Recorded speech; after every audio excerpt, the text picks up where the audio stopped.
Jediný známy rozsudok, ktorým boli u nás potrestaní dvaja patológovia za nelegálny odber tkanív. V skalickej nemocnici v roku 2003 vybrali kosti z mŕtvych. Patológovia sa pokúsili vyviesť tkaniva do zahraničia, no v roku 2003 ešte fungovali hraničné priechody a colné kontroly. No a tieto nelegálny vývoz odhalili. Okresný súd Skalica uznal obžalovaných za vinných z trestného činu neoprávneného odoberania orgánov a tkanív. Padli pomerne tvrdé tresty, nepodmienečné väzenie na 6 a 8 mesiacov a lekári dostali 5-ročný zákaz pracovať v zdravotníctve. Jeden z nich, dnes už 68-ročný lekár na dôchodku, stále tvrdí, že išlo o komplot. Ja som žiadny kostní štepy nevezl. Ja som vezl nejaké protokoly a krev z pitev.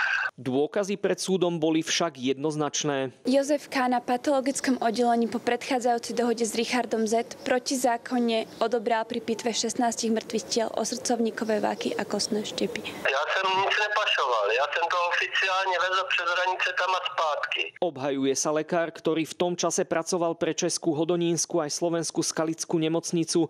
Patológov mal vtedy udať ich kolega, ktorý o pravidelných vývozoch tkanív vedel. Vraj išlo o pomstu. To byla taková prasárna udávačská ze strany jednoho lékaře.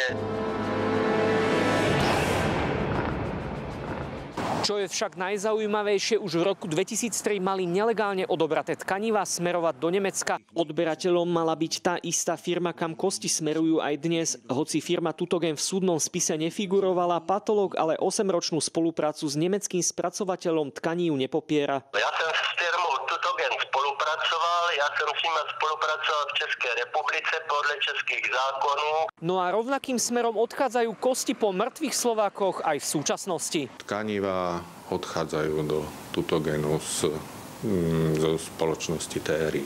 Rozdiel oproti roku 2003 je len v tom, že dnes odoberá kosti a tkanivá z mŕtvych súkromná firma už s oficiálnym požehnaním štátu.